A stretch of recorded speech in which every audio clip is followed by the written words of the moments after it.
E aí pessoal, seja bem-vindo ao canal Bíblia e Teologia. Esse vai ser um episódio especial sobre curiosidades do dilúvio. Isso mesmo.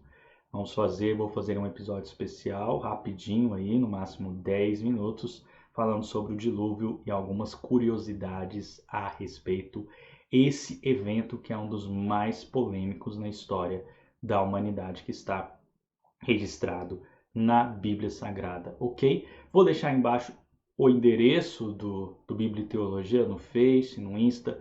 Não se esqueça de seguir aí, de se inscrever no canal Bíblia e Teologia. E daqui a 5 segundos começo aí sobre curiosidades a respeito do dilúvio.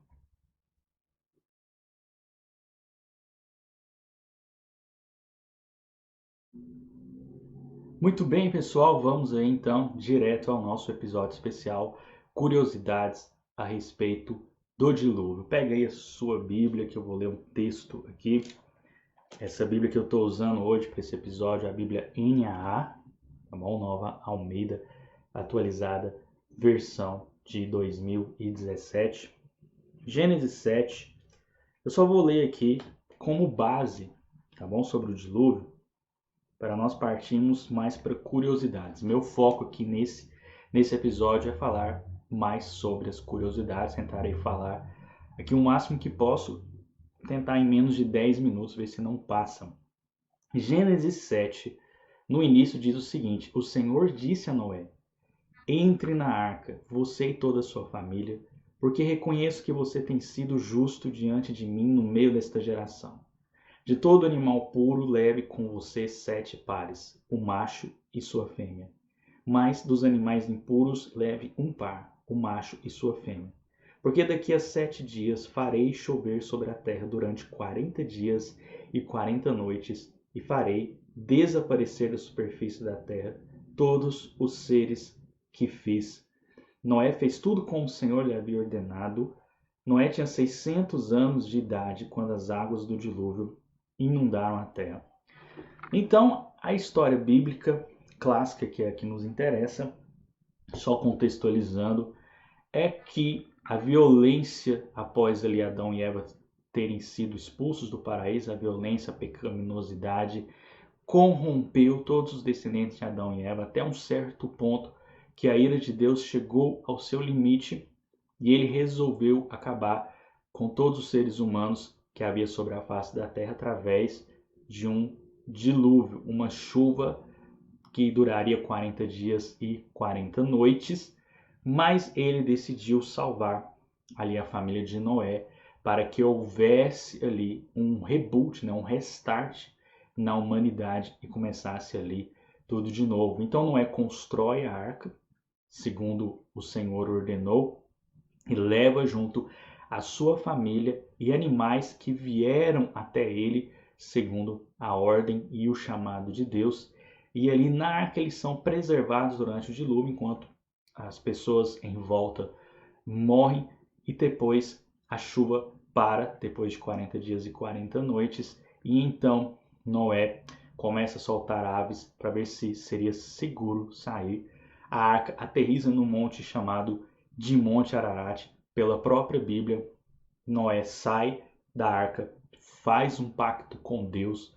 Deus estabelece o arco-íris, e toda vez que chovesse, Deus olharia para esse arco-íris e lembraria do seu pacto. Então, aí uma síntese, né? Nem um resumo, porque eu quero falar de algumas curiosidades bem interessantes que mudam ali a nossa concepção a respeito da ciência, a respeito da verdade, a respeito da história da humanidade. Porque é o seguinte, o dilúvio bíblico nunca foi provado totalmente, cientificamente. Mas há evidências que aconteceu. As primeiras evidências são de lendas babilônicas da época que dizem também a respeito de um dilúvio. Só que as histórias babilônicas, caldaicas e de outras regiões, a não ser da Bíblia, do povo de Israel, são muito confusas. É uma confusão de deuses lutando contra o outro. Não sei quem já assistiu aquele filme Novo Noé e vê a confusão que é. A história bíblica é a história mais simples registrada a respeito de um dilúvio universal. Então, começando as curiosidades, alguns acham que o dilúvio foi local, inclusive alguns teólogos cristãos. Mas a Bíblia leva a crer, literalmente, que foi um dilúvio universal, e eu acredito também nisso. Agora vamos ver algumas evidências científicas que são bem curiosas, que levam alguns teólogos e cientistas cristãos a afirmarem isso de acordo com bases, além do que está escrito no relato bíblico. Olha só, não sei se você já ouviu falar da Pangeia. A Pangeia é algo provado também cientificamente de que antigamente a Terra era unida em um só bloco terrestre. Se você vê um mapa da América, que é o mais fácil de você ver isso, e pega o mapa da África, há um encaixe ali, a ponta da América se encaixa ali num vão que tem aqui na África. E assim aconteceu, os continentes se espalharam depois dessa Pangeia. O que a ciência fala? A ciência fala que isso aconteceu durante milhões e milhões de anos. O que as teorias dos criacionistas bíblicos falam? Diz que isso aconteceu no dilúvio. Por quê? Aí entra outra curiosidade.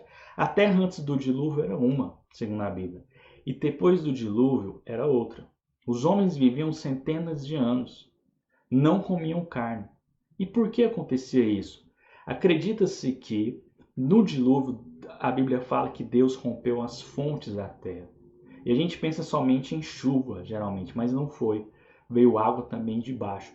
Isso leva a acreditar que a terra era uma redoma de água, certo? A atmosfera ainda não havia chovido. Não havia chovido ainda. Então o milagre é muito maior do que a gente pensa. Quando Noé disse que ia chover, que ia cair água de cima, era algo que nunca tinha acontecido. Porque essas águas protegiam a terra aqui, deixava a terra fértil. Por isso que não precisava plantar, né? Não precisava ter tanto esforço ainda, apesar da maldição já ter caído sobre Adão e Eva. A terra era muito melhor antes do dilúvio, por causa que acredita nessa umidade toda. As pessoas conseguiam viver centenas de anos. Mas ocorreu o dilúvio e nesse momento aconteceu uma catástrofe. É chamada teoria da catástrofe. O que a ciência evolucionista diz que ocorreu durante milhões e milhões e milhões de anos. A teoria criacionista diz que aconteceu a teoria da catástrofe, que foi nesse dilúvio, separou a terra, as fontes se abriram, terremotos sem fim. O que aconteceu? A Terra passou a ser muito mais inóspita, perigosa e complicada. E os homens passaram, então, lógico, a viver menos, tá bom? Essa é uma das curiosidades mais interessantes a respeito do dilúvio. Recomendo você a pesquisar mais sobre isso ou perguntar aí, porque não tenho muito tempo para falar aqui mais. Quem fala muito sobre isso é um autor criacionista aqui no Brasil, que ele já lançou vários livros, A Igreja e o Criacionismo, ele lançou Gênesis 1 e 2, lançou alguns livros aí, agora esqueci o nome dele, vou ver se coloca embaixo também. Outra característica, curiosidade, o arco-íris. A gente não presta atenção, mas o que é um arco? Um arco é um instrumento de guerra, tá bom? E quando Deus diz que coloca o arco-íris como sinal, esse arco não está apontado para baixo, esse arco está apontado para cima, pode ver, ele é assim. Então, é como se Deus fizesse um pacto da seguinte forma: fala, eu estou apontando esse arco para mim. Se eu faltar com a minha palavra, eu estou invocando um castigo sobre mim mesmo. E é claro que Deus não faz nada de errado, nunca seria castigado, mas é a forma que Deus usou para fazer esse pacto com Noé. Hoje, toda vez que chove bastante, o arco-íris aparece aí, segundo as observações científicas, são prismas ali e a luz passa ali por nuvens de chuva, gotículas e forma ali essas cores. E lembrando também, o arco-íris é um símbolo divino, tá bom? Que foi tomado pelos LGBTQI+, mas ele é um símbolo divino, não é um símbolo, tá bom, LGBTQI. É um símbolo do pacto de Deus. Deus fez um pacto com Noé, um pacto de que não mais destruiria a terra através das águas. Aí entra outra curiosidade também. porque o Novo Testamento dá a entender que o Apocalipse será através do fogo. É isso que o apóstolo Pedro fala, mais ou menos, e algumas passagens dão a entender isso, porque Deus falou que não destruiria mais a terra dessa forma. Outra curiosidade é que antes não se comia carne, e a partir do dilúvio está lá escrito na palavra, Gênesis 8 e 9, ou um dos dois, de que Deus liberou para se comer carne, porque a terra ficaria muito mais inóspita, violenta para todo mundo.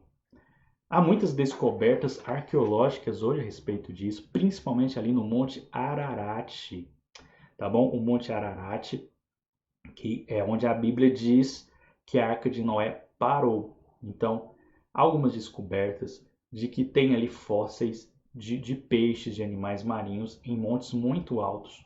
E não só no Monte Ararat, também foi descoberto algo desse respeito nos Estados Unidos. Você pode pesquisar, não é fake news.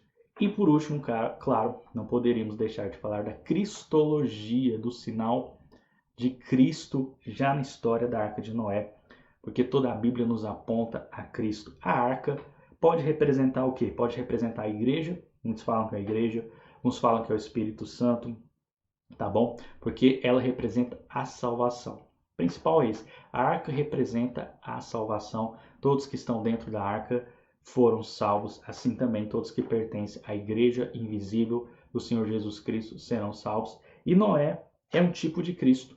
Deus disse que ele era o único homem justo e íntegro ali daquela época. Não que ele fosse perfeito. E o único homem justo e íntegro que existiu é Jesus Cristo, porque ele continua 100% Deus e 100% homem. Ok? Então é isso aí, algumas curiosidades sobre o dilúvio. Desculpa passar um pouco de tempo, porque é um assunto bem grande, né? Eu recomendo você procurar palestras, a pesquisar, porque é muito interessante esse assunto. Então tá, esse foi um episódio especial. Não se esqueça de se inscrever no meu canal em Bíblia e Teologia, ficar ligado aí nos próximos episódios que estarei lançando. Então, até a próxima e Deus abençoe.